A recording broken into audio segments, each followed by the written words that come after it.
बिहार में मतदाता सूची पुनरीक्षण यानी SIR के जरिए चुनाव आयोग की तरफ से करीब 35 लाख वोटर्स पर संशय किया गया, जिसके बाद सियासी बवाल हो गया है। विपक्षी दल बिहार चुनाव को सेट करने का आरोप लगा रहे हैं। हालांकि मामला अभी भी सुप्रीम कोर्ट में है, लेकिन बावजूद इसके विपक्षी दल चुनाव आयोग और बीजेपी की सरकार पर हमलावर हैं। SIR पर जो है विधानसभा में कम से कम चर्चा जो है कराई जाए।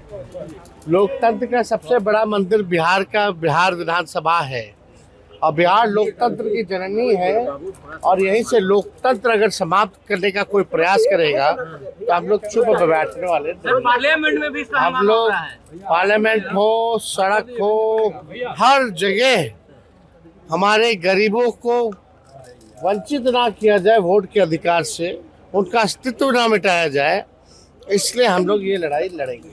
निश्चित रूप से लोकतंत्र के लिए बहुत खतरनाक है, लोकतंत्र के लिए बहुत खराब चीज है ये। आप पूरी तरीके से लोगों को मताधिकार से वंचित कर करके आप एक तरफा कार्रवाई करना चाहते हो, ये बहुत खराब है और अब लोगों को जागरूक होना चाहिए और पार्लियामेंट में भी हम इस विषय को पूरी तरह से उठाएंगे।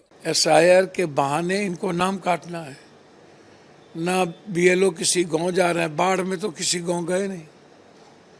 हमारे इलाके में 23-24 गांव गए नहीं, नाम जुड़ गया। मैं तो चैलेंज कर दूंगा, जो दिल्ली में है आप उसको देख लीजिए, उसका नाम जुड़ गया। एक थोड़ी लाखों। ये तो SIR चुनाव आयोग का बिल्कुल अपने बीजेपी को जहां वोट नहीं पड़ती है या नहीं पड़ेगी उसको खत्म करने की एक गहरी साजिश है। जबकि बीजेपी नेता विपक्षी दलों को जवाब दे रहे हैं। उनके मुताबिक चुनाव आयोग अपना काम कर रहा है। इससे जिन विदेशियों ने बिहार को धर्मशाला समझ लिया, उनसे मुक्ति मिली।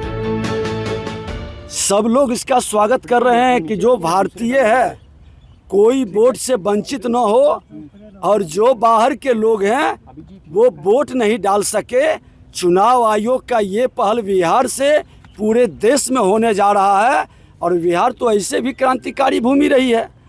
कई नए प्रयोग बिहार से शुरू हुए हैं, और ये प्रयोग का पूरे देश में एक सकारात्मक वातावरण बनेगा। बाहर के लोग जो धर्मशाला बनाया है उससे देश मुक्त होगा। बिहार में नई वोटर लिस्ट को लेकर विपक्षी दल चुनाव आयोग पर लगातार सवाल उठा रहे हैं। विपक्ष गरीब, मजदूर और किसान के वोट काट दिए जाने के आरोप लगा रहा है, जबकि NDA के नेता इस कवायद को सही बता रहे हैं। ऐसे ही खबरों के लिए सुदामा न्यूज़ को लाइक और फॉलो करना ना भूलें।